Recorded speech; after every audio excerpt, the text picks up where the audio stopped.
नमस्कार. मनीषा टेस्टी रेसिपीमध्ये तुमचे सर्वांचे मनापासून खूप खूप खूप स्वागत. आज मी तुम्हाला कोणत्याही प्रकारची फळभाजी किंवा पालेभाजी बनवून दाखवणार नाहीये. तर इथं मी फक्त मिरचीपासून खूपच टेस्टी अशी भाजी बनवणार आहे. जेव्हा घरात काही भाजी करायला नसेल तेव्हा तुम्ही ही भाजी करून बघा. बनवायला एकदम सोपी, घरच्या साहित्यात आणि झटपट बनते आणि खूपच टेस्टी लागते.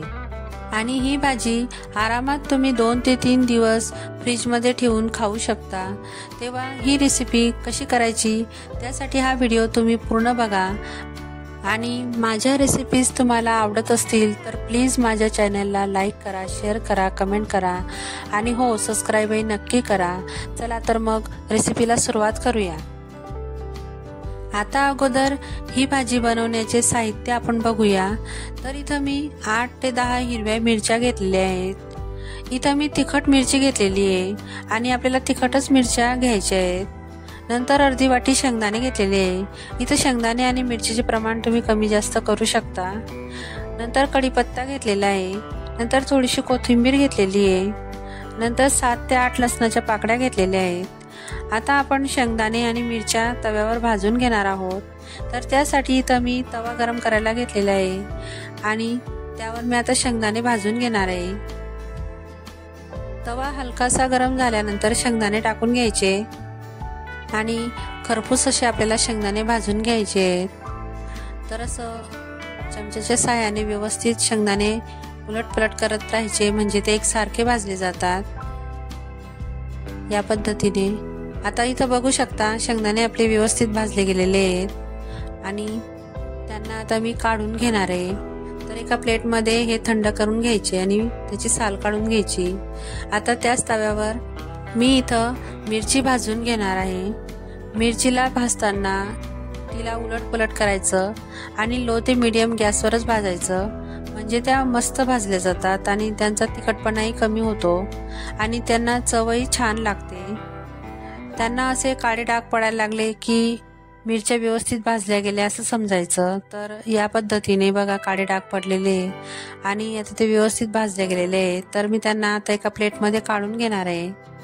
तर इथं मिरच्या आपल्या भाजल्या गेलेल्या आहेत. तर त्यांना आता आपण मध्ये असं कट करून घ्यायचं.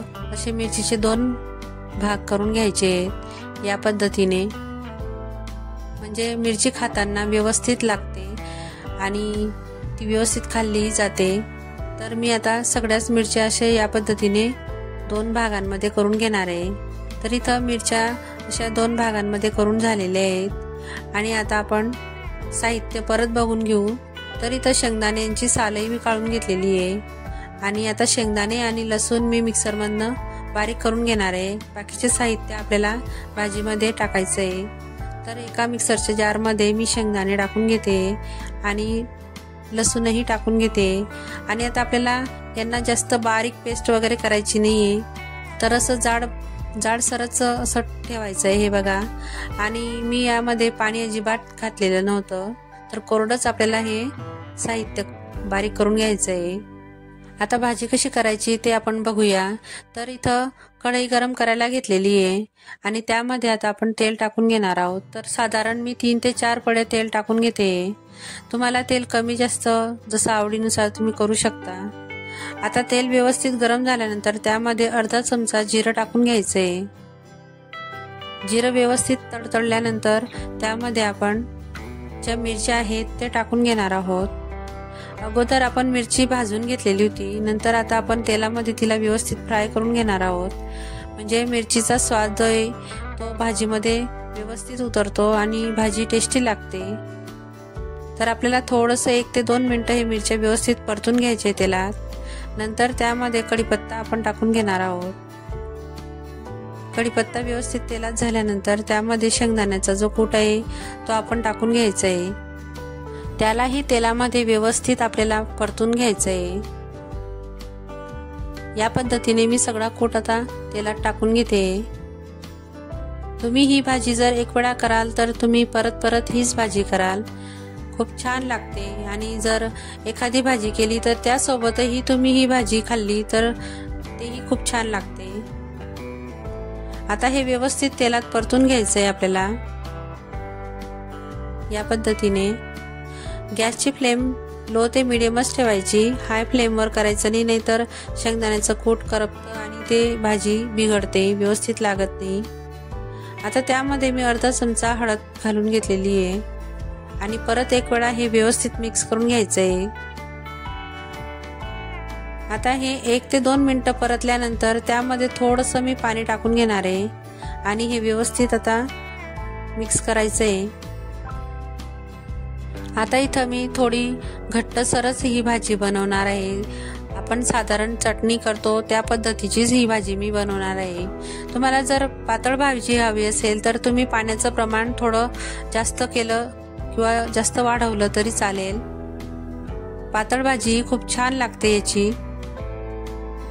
आता इथं मी साधारण अर्धा ग्लासच्या वर पाणी टाकून घेतलेलं होतं। तुम्हाला जर पातळ भाजी हवी असेल तर तुम्ही 1 ग्लास पूर्ण पाणी टाकलं तरी चालेल। नंतर यामध्ये चवीनुसार मीठ टाकून घ्यायचंय आणि एक वेळा परत हे व्यवस्थित मिक्स करून घ्यायचंय। मी इथं गॅसची फ्लेम लोच ठेवून घेतलेली आहे। आता आपल्याला व्यवस्थित 1 ते 2 उकडी ह्या भाजीला आणून घ्यायची आहे आणि असं मध्ये मध्ये चमच्याच्या साहाय्याने असं परतत जायचंय, म्हणजे भाजी व्यवस्थित शिजते आणि कढईच्या अशा कडेवरचं जी भाजी आहे ती काढत चालायची, म्हणजे भाजी करपत नाही। आता इथं बघू शकता आपली भाजी व्यवस्थित शिजली गेलेली आहे आणि शेवटी मी त्याच्यामध्ये कोथिंबीर टाकून घेणार आहे। कोथिंबीर भरपूर टाकायची, म्हणजे टेस्ट फार छान लागते। आता मी गॅसची फ्लेम बंद करून घेतलेली आहे आणि एका बाउलमध्ये मी आता हे सर्व करून घेणार आहे। ही भाजी तुम्ही पोळीसोबत, ज्वारीच्या भाकरीसोबत, कळण्याच्या भाकरीसोबत किंवा भातासोबतही तुम्ही ही भाजी खाऊ शकता, खूप छान लागते।